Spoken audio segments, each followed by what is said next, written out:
So guys, this is the King, Farmers and Towns, second chapter from our NCERT History class 12th. In this video we are going to see the objective question answers, and we will see the series, in this series the 16 question answer according to new CBSE pattern, and it will also helpful for all competitive exams like SSC and railways. So the first question is, name the empire that first use elephants in war. उस साम्राज्य का नाम बताइए जिसने युद्ध में पहली बार हाथी का इस्तेमाल किया था। हमारे ऑप्शन है कौशल, मगध, अवंती एंड चंदा।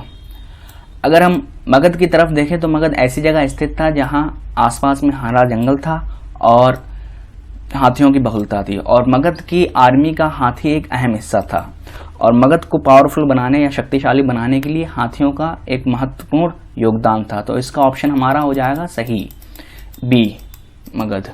फिर हमारा दूसरा सवाल है, which of the following is credited with the rise of Magadh. Magadh के उदय का श्रेय किसे जाता है। हमारे ऑप्शन है बिंदुसार, अजातशत्रु, बिंबिसार, वासुदेव। अगर मगध की तरफ देखें तो मगध में हमें तीन महत्वपूर्ण राजा देखने को मिलते हैं, बिंबिसार, अजातशत्रु और महापद्मानंद। और मगध के उदय की बात करें तो मगध के उदय का, राइज ऑफ मगध की बात करें तो राइज ऑफ मगध का श्रेय जाता है, क्रेडिट जाता है बिंबिसार को। फिर हमारा तीसरा सवाल है, who among the following is the person whose name was Devanam Priyadarshi also. इनमें से कौन सा व्यक्ति है जिसका नाम देवनाम प्रियदर्शी भी था। हमारी ऑप्शन है मौर्यन किंग अशोका, फिर बी ऑप्शन है हमारा मौर्यन किंग चंद्र मौर्य, सी ऑप्शन है हमारा गौतम बुद्ध, डी ऑप्शन है हमारा भगवान महावीरा। अगर हम मौर्यन किंग अशोका की तरफ देखें तो मौर्यन किंग अशोका ने अपने शिलालेखों में अपने आप को शीर्षकों के साथ यानी टाइटल्स के साथ संबोधित किया था, और कभी कभी जो है अपने रियल नेम के साथ टाइटल्स भी लिखे थे। तो इसका ऑप्शन हमारा सही हो जाएगा मौर्यन किंग अशोका। फिर अगला सवाल देखें हम, who was the Greek ambassador sent to court of Chandragupta Maurya. Chandragupta Maurya के दरबार में भेजा गया यूनानी राजदूत कौन था। हमारे पास ऑप्शन है Megasthenes, Seleucus Nicator and Kautilya और जस्टिन। तो मेगास्थनीज की तरफ अगर हम देखें तो मेगास्थनीज जो है यूनानी राजदूत था जिसे सेल्यूकस निकेटर ने चंद्रगुप्त मौर्य के दरबार में भेजा गया था, और मेगास्थनीज ने जो है इंडिका की रचना की थी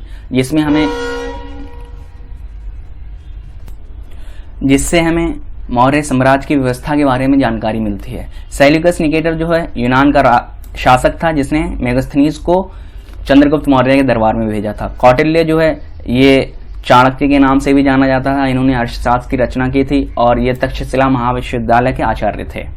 फिर अगला सवाल है हमारा, हु रॉट द अर्थशास्त्र।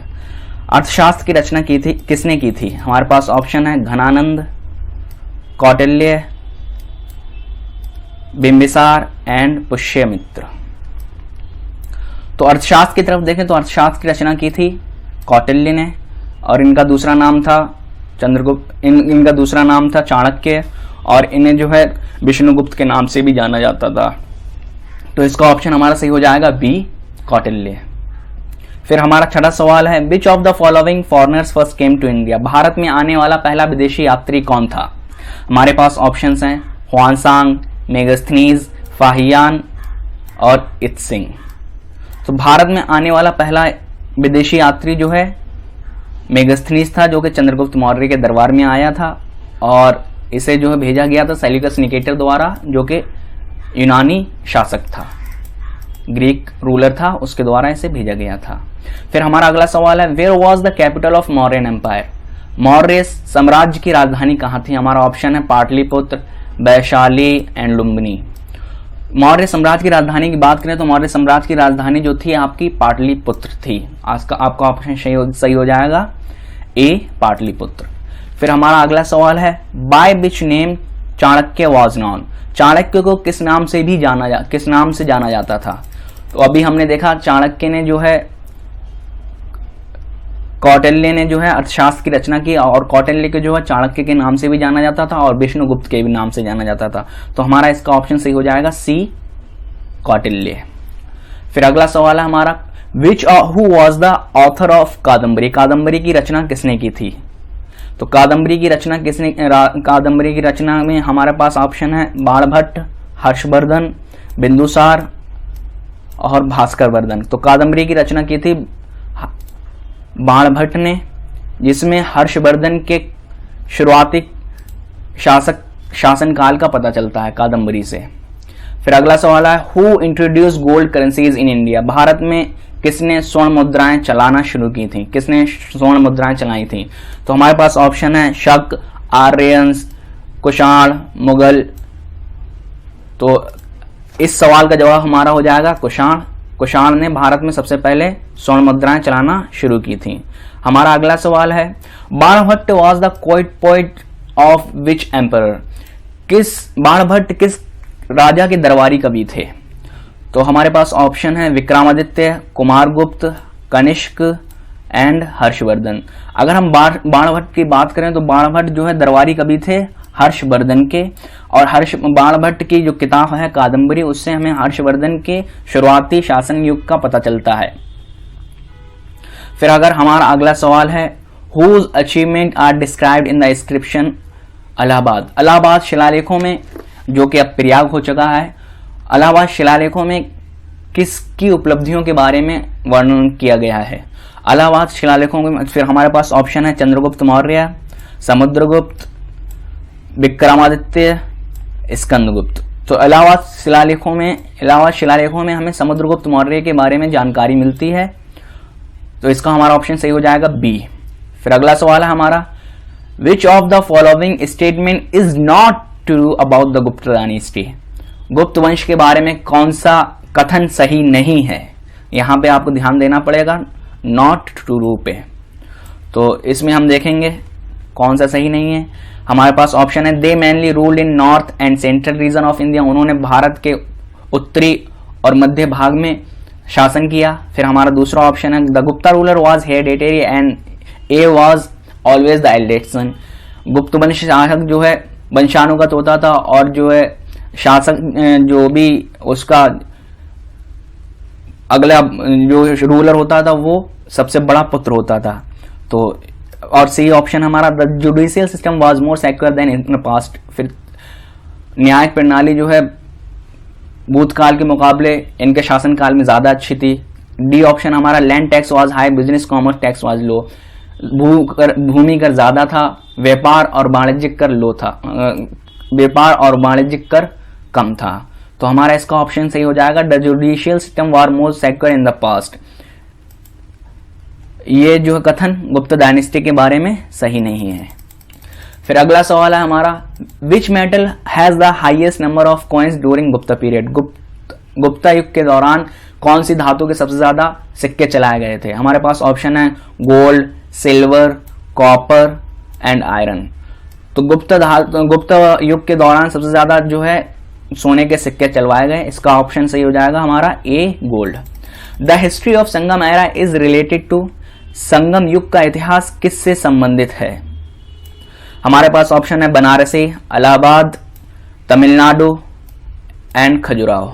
अगर संगम युग की बात करें तो हमारा जो है संगम युग का इतिहास जो है भारत के दक्षिणी भाग से संबंधित है, इसका ऑप्शन हमारा हो जाएगा सही तमिलनाडु।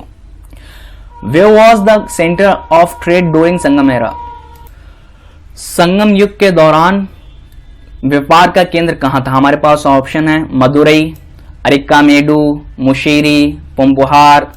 तो इसका ऑप्शन सही हो जाएगा अरिकामेडु।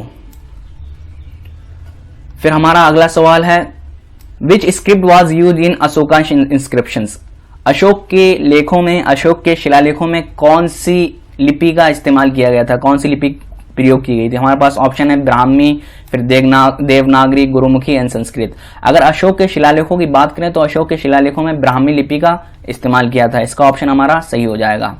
सो गाइज आपने देखा, दोस्तों आपने देखा कि यहाँ पे किस तरह से सवाल आपके आ सकते हैं। अब आगे हम देखेंगे इन सवालों के लिए जो इंपॉर्टेंट फैक्ट्स हैं जो आपको प्रिपेयर करना है एग्जाम्स के लिए, एग्जाम्स के पॉइंट ऑफ व्यू से, वो ये हैं। ये आपके जो भी फैक्ट्स और जो भी यहाँ पे क्वेश्चन आंसर हमने देखे हैं, ये क्वेश्चन आंसर सिर्फ आपके 12वीं के लिए सही महत्वपूर्ण नहीं है, बल्कि आप जब भी किसी कम्पिटिटिव एग्जाम में बैठेंगे तो ये क्वेश्चन आंसर बहुत ज्यादा इंपॉर्टेंट रहेंगे आपके लिए। फिर अगला हम देखेंगे important facts of preparing objective question answers. Question answers को जब हम तैयार करते हैं तो उसके लिए हमें कुछ फैक्ट्स की जरूरत पड़ती है। तो जो इसमें जो है बहुत सारे इंपॉर्टेंट फैक्ट्स के बारे में जिक्र किया गया है। तो सबसे पहली बात है न्यूमिस्मैटिक किसे कहते हैं। न्यूमिस्मैटिक बोलते हैं स्टडी ऑफ कॉइन्स, मुद्राओं के अध्ययन को हम बोलते हैं न्यूमिस्मैटिक्स। अगर हम न्यूमिस्मैटिक्स को जानने की कोशिश करते हैं तो ये प्राचीन मुद्राएं हैं।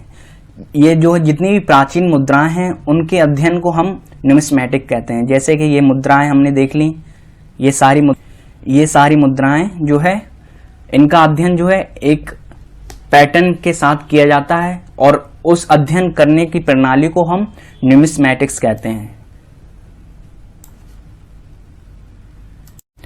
एपिग्राफी किसे बोलते हैं, स्टडी ऑफ इंस्क्रिप्शन। जब हम शिलालेखों का अध्ययन जब करते हैं, हम पता लगाने की कोशिश करते हैं कि ये शिलालेख किस लिपि में लिखे गए, ये शिलालेख किस काल के हैं, ये शिलालेख का एक तरीका क्या था लिखने का, तो इसमें जो है सब एपिग्राफी में आ जाते हैं। मगध जो है सबसे ताकतवर शक्तिशाली महाजनपद थी। राजगृह जो है मगध की पुरानी राजधानी थी, राजगृह जो कि एक पहाड़ी पर स्थित थी। पाटलिपुत्र ये मगध की दूसरी राजधानी थी जो कि एक नदी के किनारे बसी हुई थी।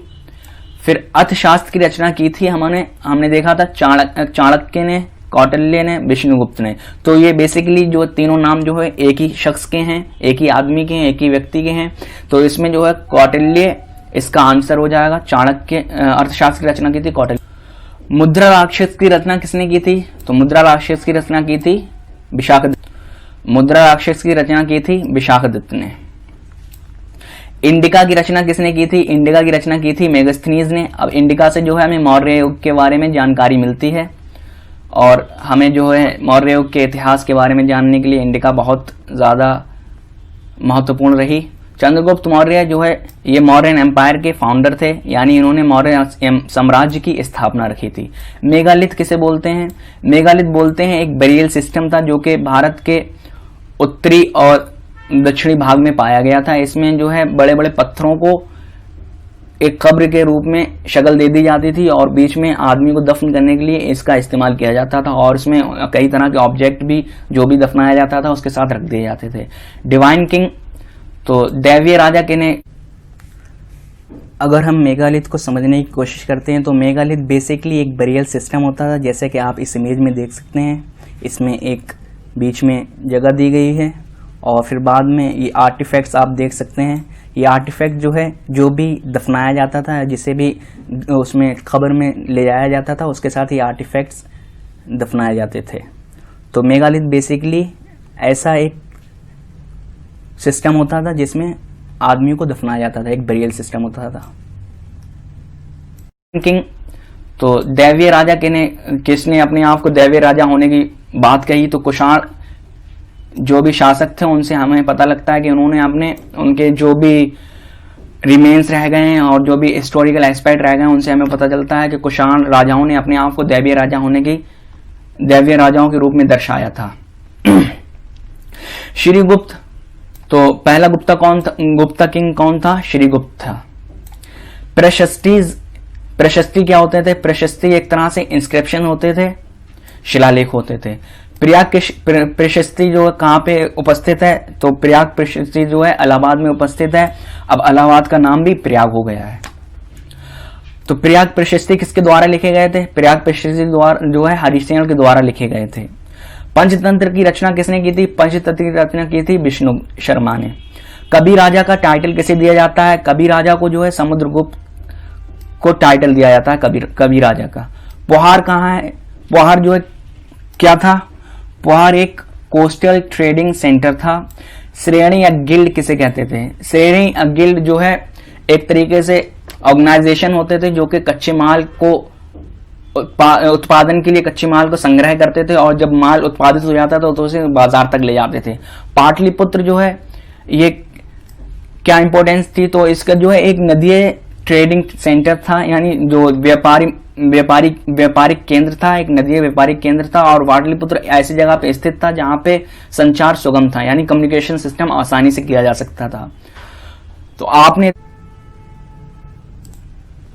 पाटलिपुत्र को अगर जानने की कोशिश करते हैं तो ये रहा आपका भारत का मैप। इसमें आप देख सकते हैं ये रहा आपका पाटलिपुत्र जो कि नदी के किनारे बसा हुआ था, एक नदीय क्षेत्र है। और ये रहा आपका राजगीर, तो पाटलिपुत्र ये रहा आपका। तो आपने देखा कि इस तरह के सवाल जो है हमारे सीबीएसई के नए पैटर्न के हिसाब से आ सकते हैं, और बहुत ज्यादा जो भी इंपॉर्टेंट फैक्ट्स थे वो आपने इस वीडियो में देखे। सो गाइज, ये वीडियो बनाने में बहुत मेहनत लगती है, प्लीज लाइक करें, सब्सक्राइब करें और शेयर करें। Thanks for watching.